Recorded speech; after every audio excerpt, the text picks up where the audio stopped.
बिस्मिल्लाहिर्रहमानिर्रहीम। अस्सलाम वालेकुम। इब्तिदा रब्बुल इज्जत के नाम से जिसने जान दी जहान दिया, और दरूद व सलाम मोहम्मद वाले मोहम्मद पर।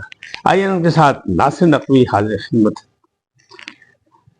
आज़ाद कश्मीर में आग की होली।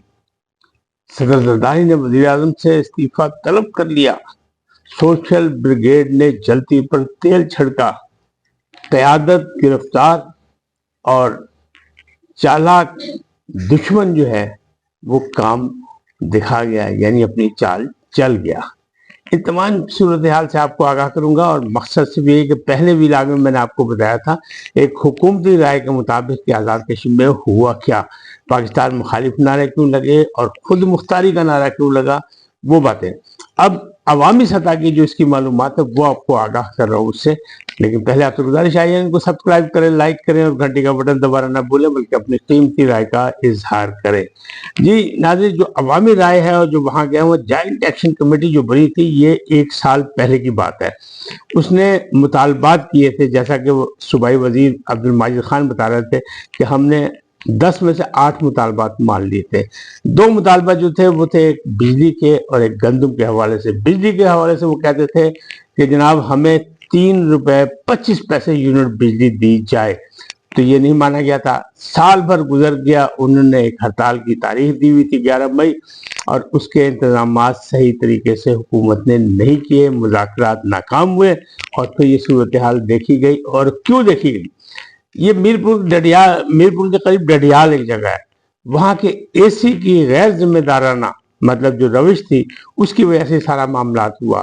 उसने लोगों को रोका, एहतजाजियों को रोका, पुलिस गर्दी की, लाठीचार्ज की, और उसके रिएक्शन में जनाब उन पर हमला हो गया।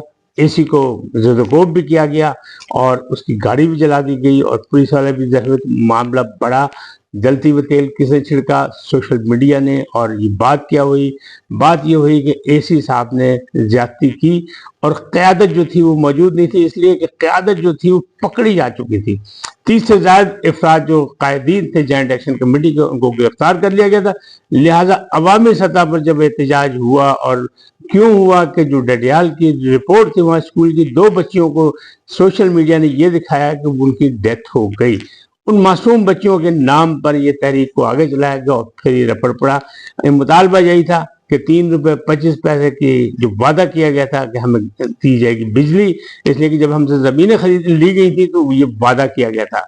और दूसरी जानिब जो है वो था गंदम का रेट जो है कम से कम किया जाएगा, तो वो उनके मुताबिक ये था कि 1100 रुपए की 40 किलो हमें गंदम दी जाए। जबकि हुकूमती अरकान ये कह रहे हैं कि पाकिस्तान से सस्ती गंदम दी जा रही है, पाकिस्तान से बिजली भी सस्ती है वहाँ पे, और उस पर टैक्स भी कम है। लेकिन मामला ये यहाँ थे। अब चूंकि यहाँ क़यादत नहीं थी तो यह मामला हुआ गड़बड़। तो जो पाकिस्तान में अनरेस्ट देखना चाहते हैं उन कुव्वतों ने काम दिखाया, क्योंकि ये बहुत बड़ा हथियार था कि अगर आज़ाद कश्मीर में अनरेस्ट होगा, जो कि पाकिस्तान की तारीख यानी 76 साल तारीख में आज़ाद कश्मीर की कभी नहीं हुआ, तो वो मामला गड़बड़ होगा। इसलिए कि मीरपुर से ताल्लुक रखने वाले अक्सरियत खानदान जो है वो लंदन में है, बरतानिया में है। तो आप सोचेंगे क्या होगा? एक आग लग गई, और इस आग को फिर फैलाया गया, और सोशल मीडिया ब्रिगेड ने इसको बढ़ाया। हालांकि वो बच्ची जो थी उनकी हालत गैर हुई थी, लेकिन अल्हम्दुलिल्लाह वो जिंदा और सलामत है। लेकिन जो हंगामा हुआ तो उसमें क्या हुआ? हंगामे में क्या हुआ? डीएसपी भी जख्मी हुए, पुलिस एहलकार भी जख्मी हुआ, और एक सब इंस्पेक्टर मारा भी गया, शहीद हो गया। तो अब ये मामला कौन कैसे संभालेगा? सदर जरदारी ने क्या किया? वजीर आजम से इस्तीफा तलब कर लिया, क्योंकि वहाँ जो आज़ाद कश्मीर की हुकूमत है उसमें अक्सरियत जो है, बड़ी पार्टी जो है पाकिस्तान पीपल्स पार्टी, और वजीर आजम अनवारुल हक के बारे में ये इल्ज़ाम लगाया गया कि उन्होंने अवाम के इस एहतजाज का मजाक बनाया और उनको सही तरीके से डील नहीं किया। लिहाजा सदर आसिफ अली जरदारी ने उनसे इस्तीफा तलब कर लिया, और वहाँ एक नए मसाइल खड़े हो गए हुकूमती सतह पर भी। लेकिन मामला क्या है? मामला यह है कि ये बात चल निकली जब आगे लड़ाई फसाद फैल गई पूरे कश्मीर में, तो एक तो उसे मोदी सरकार ने अपने इलेक्शन में यूज किया, और वहाँ जब सवाल जवाब हुआ कि जनाब पाकिस्तान से दोस्ताना ताल्लुकात रखे, उन्होंने कहा 10 साल पहले मैं भूल गया हूँ कि दोस्ताना ताल्लुकात, पहले मेरा भी यही ख्याल था। तो उनसे कहा गया एटमी ताकतें हैं, लड़ाई खित्ते के अमन की बात करें। उन्होंने कहा केड़े एटम? वो तो जो एटम बम नहीं है, वो तो नकारा है, वो तो वो जेब में लेके फिर रहे हैं फरोख्त करने के लिए। तो वो भूल गए कि क्या हुआ था उनके साथ जब वो अभिनंदन आया था और क्या कुछ करके गया था, या दूसरे जितने भी मार्का राय उन्हें की उनके साथ क्या हुआ। बहरहाल जी उनका अपना सियासी बयान है, क्योंकि इलेक्शन में वो हमेशा पाकिस्तान के खिलाफ बोलते हैं। हम आते हैं अपनी तरफ से कि हुआ क्या। डडियाल में जब ये फटा हुआ तो पूरा कश्मीर में ये बात फैली सोशल मीडिया के जरिए कि 2 बच्चों की शहादत हो गई और मसला गड़बड़ हो गया और इंतजामिया जो है वो लाठीचार्ज और पुलिस गर्दी और ये वो।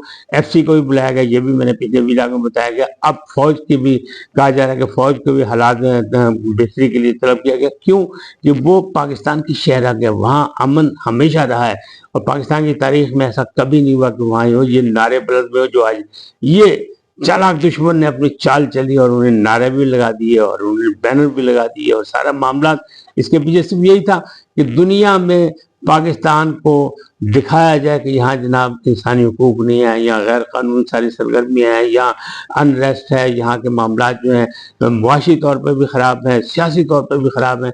इसलिए ये एक चाल चली गई और इस चाल में वो कहाँ तक कामयाब रहे ये आपके सामने है।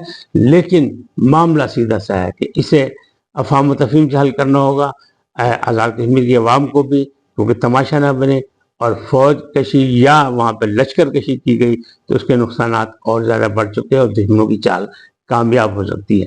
लिहाजा असल हक़ाइक़ जो थे वो मैंने आपको बता दिए कि क़यादत गायब थी जॉइंट एक्शन कमेटी की, क्योंकि गिरफ्तार हो चुकी थी और आज़ाद कश्मीर के जो हुकूमत थी उसे सही तरीके से अवामी इज्तिमा को कंट्रोल नहीं किया, वो नाकाम रही। और एक AC ने गलती करके सारा मसला खड़ा किया तो दुश्मनों ने यानी सोशल मीडिया पर जो मौजूद थे पाकिस्तान को बदनाम करने वाले, उन्होंने ऐसा किया कि इसमें जलते पर तेल छिड़का और आग पूरे कश्मीर फैल गई। लेकिन मामला कंट्रोल में इंशाल्लाह हालात ठीक हो जाएंगे। ओवरसीज के लिए भी यही पैगाम है, पाकिस्तानियों के लिए यही पैगाम है और कश्मीरियों के लिए यही पैगाम है कि हमारा जीना मरना सबका एक साथ है। रावलाकोट से भी हंगामा आ रहा है शुरू हुई, तो अब धमकी ये दी जा रही है कि रावलाकोट वो है जहाँ 1947 में पहली गोली चली थी आज़ादी के लिए। तो वो जंगजू लोग हैं, लेकिन हम समझते हैं कि पाकिस्तान के तमाम लोग जो हैं बड़े समझदार और हौसलामंद हैं, तो इस मामला को भी अफवाह तफहीम से हल कर लेंगे। इसे सियासी मसला या इंटरनेशनल मसला नहीं बनने देंगे, दुश्मनों की चाल कामयाब नहीं होने देंगे। इसके साथ इजाज़त, ज़्यादा से ज़्यादा दरखास्त आई उनको सब्सक्राइब करें, लाइक करें, घंटी का बटन दबाना न भूलें और अपनी कीमती राय का इज़हार अपनी शख्सियत के मुताबिक करें। सदा सलामत रहें, अल्लाह ने के पान।